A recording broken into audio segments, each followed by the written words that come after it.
Hi everyone, it's Giselle with a message for today. I filmed a video last night that I'm actually now not going to post because I'll reword everything in this video. And that video is regarding how you should just allow the magic into your life without the struggle or the need to keep checking. I remember the first time I tried to bake a pie, well, not a cake, it was more like what was it? A corned beef pie. I've never baked it since. It was something that I did for, I think it was a previous relationship, and that kind of doesn't sound very appealing to me anymore. It's not something I would like to bake anymore. But I remember that experience quite vividly this morning as I'm reading through some books that has inspired this video. I remember checking upon the progress. I kept opening the door every so many minutes to see if it was baking. But through me doing that, it wasn't baking because I was letting the heat out. And because I'd never worked with a gas oven before, I thought, oh, if I don't keep checking upon the progress of this pie, because the glass of the oven kept steaming up, I couldn't see through it, I thought it was going to burn. Because it just, in my mind, I just thought that was normal. Or the expected thing was it was going to burn. I was only 18 at the time, so, well, didn't really know very much at all, really. So when I was following the recipe and I looked on the packet of the dough that I'd used, and I took the pie out of the oven, eventually it was not cooked. It was pretty raw, and understandably so, because I kept opening the door. And the reason why I'm bringing this up now and why this came to me is because I was reading a book this morning about making mystical changes to your life through spiritual work. It's like magic and spiritual growth going hand in hand to get you on the more easy, less resistant path to your destination. And I also still wanted to talk about the topic I was discussing in last night's video. I rambled on for like 15 minutes and now I'm thinking that's not the content I want to put out there. It had a message, but it was long-winded, and I want to be concise and not bore you with personal anecdotes that weren't really necessary. But the main spirit of that message is still the same. And a quote from this book that I'm reading really resonated with me. It says, if you approach life expecting nothing, yet everything at the same... I think I'm paraphrasing. Oh, gosh, let me just see if I can find it, because it was put so eloquently that it just really changed. Not changed, it's something I've always known. But when you know something but you don't really actively think about it anymore, after a while it goes into the back room of your mind, and it's not something that you think about as much. And when you then rediscover it, it's so much more powerful. Let me just see if I can find it. Where was it? Aha! Expect nothing and allow everything. And I believe that you will find the magic to be one of the greatest adventures. That's what it says in this book. So expect nothing and allow everything. And this is really my message that I was trying to convey last night. And how apt is it that I'm reading a book that is talking about very similar things now. basically what I was talking about was how I just left things up to the universe and didn't really check in like I did with the pie, kept opening the door to see if it was baking or not.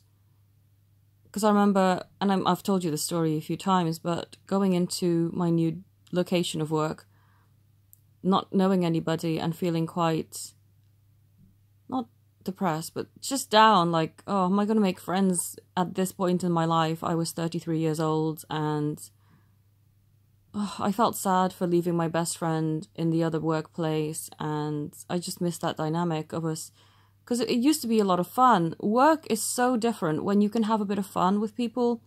When you're just sat there with your head down, getting the work done and not getting any enjoyment, it feels awful. And so I said to the universe, I wrote a letter to the universe saying, please send me some friends. I don't know how I'm going to get them, but I just want friends, genuine friends. I've never been one to have a big bunch. I've never been one for popularity contests or anything like that. I've always been one to share very little with the majority of people and share my life with very small groups of people. So, less than a handful at times, but it just makes me feel better to really be able to trust and feel that true connection between people. So I left it to the universe because I was like looking around the office thinking, well, maybe I could be friends with her, maybe with her, I don't know. And I didn't realize that the friends that I would have now, the depth of understanding between us, not just the friendship and the things we have in common, but what I am able to offer them and they are able to offer me. I never looked for people like, oh, what can they give me? What can I give them? But that just is a byproduct of everything that occurred. And also, had I tried to take control of the situation and forced myself to be friends with certain people, I would have skipped the two people that I am now so close to and would have really missed out on a beautiful friendship. And this is why we shouldn't judge books by their covers, and we shouldn't be so rash to put people aside. If you look on the surface, I could have just gone, oh, these people have nothing in common with me. One of them, well, they both are cat people, I'm a dog person. That's a start. The old me would have gone like, ew, I don't like cats. But what a stupid judgment is that to make, right? Also, one of them is really into gardening.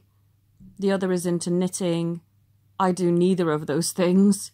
I'm into writing music and drawing and, well, clearly making YouTube videos and doing readings for people.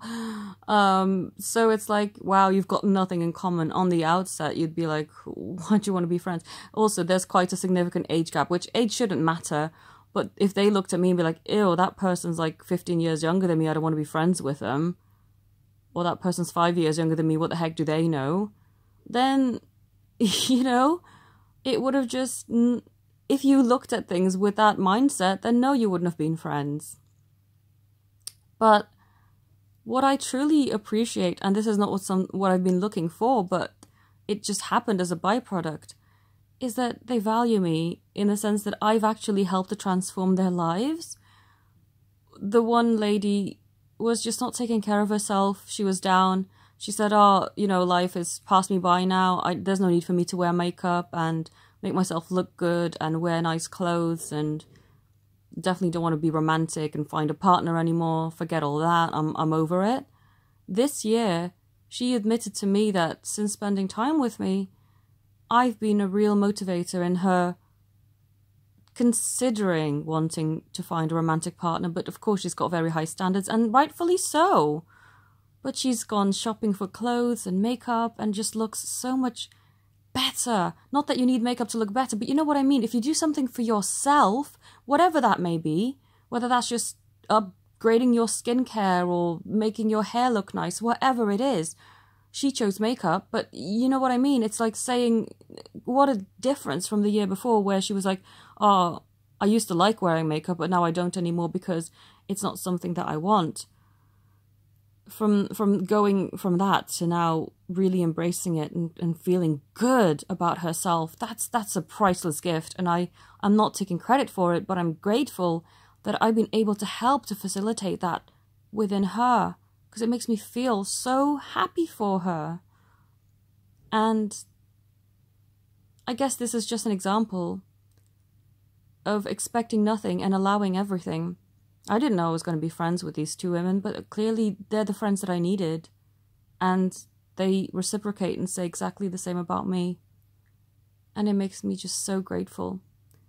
And also, I apply the same technique to my family opening up to me and who I truly am. Because I was born a medium. I never chose this path. This was something that was given to me as a gift. But because of religion, they never accepted me for who I was and kept palming it off, going, are you sure you're not daydreaming? Are you sure that, you're not imagining things? But of course I'm not, because the people whose family members were the ones that had passed away validated everything that I told them. But it's the religion that kept them scared and kept them not wanting to believe in me, which was so sad for me at the time.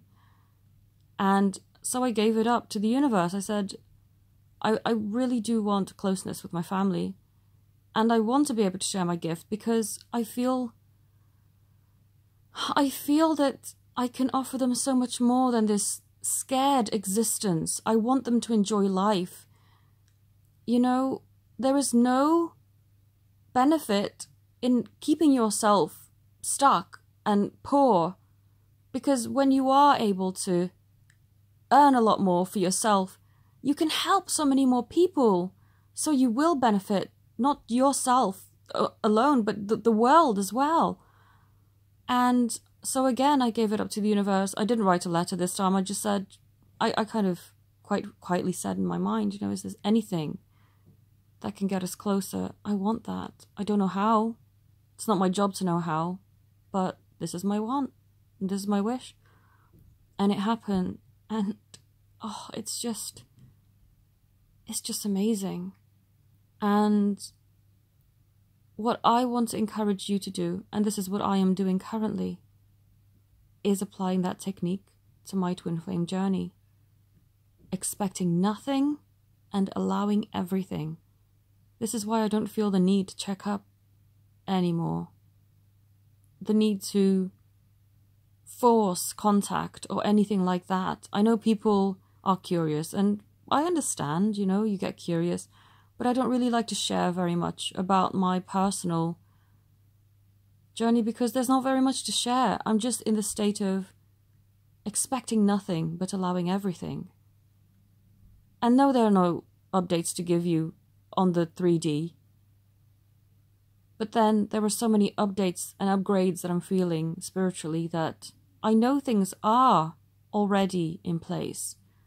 That I am already in a beautiful, committed relationship. Because you feel it. You feel it in your heart. And there's so many people out there who are in physical relationships with people who they see on a daily basis, but they feel lonely, not understood or accepted, and they might as well not be with anybody. So, this is why it is important to just have faith and believe, expecting nothing and allowing everything. And I know that our time, I don't want to say will come, because that sounds like it's going to be in the future. Our time is here, and I'm expecting nothing but allowing everything. And through doing that, it could happen tomorrow, it could happen today. But there's no resistance, there's no resentment, there's no checking up, there's no controlling, none of that. And that's the message I wanted to convey. Oh, just looking at the time, this video is 15 minutes, but I feel that I have spoken about a lot more valuable things than I did last night, because I just felt like I was rambling, and I don't want to post a video just rambling about nonsense about one topic, and I covered several topics. So, yeah. I did say in my video last night that I am also going to post a video about people who feel attacked or somehow affected in a bad way by people who don't like them. And I go on to explain how I'm not affected by that because I don't allow it to be part of my universe, basically. And I did post, oh, not post yet, I actually created a video that explains how you can get yourself out of feeling cursed or have bad energy projected onto you by other people. And I will post that after this one because I did already make it, and yeah, I feel it's important to get that out there.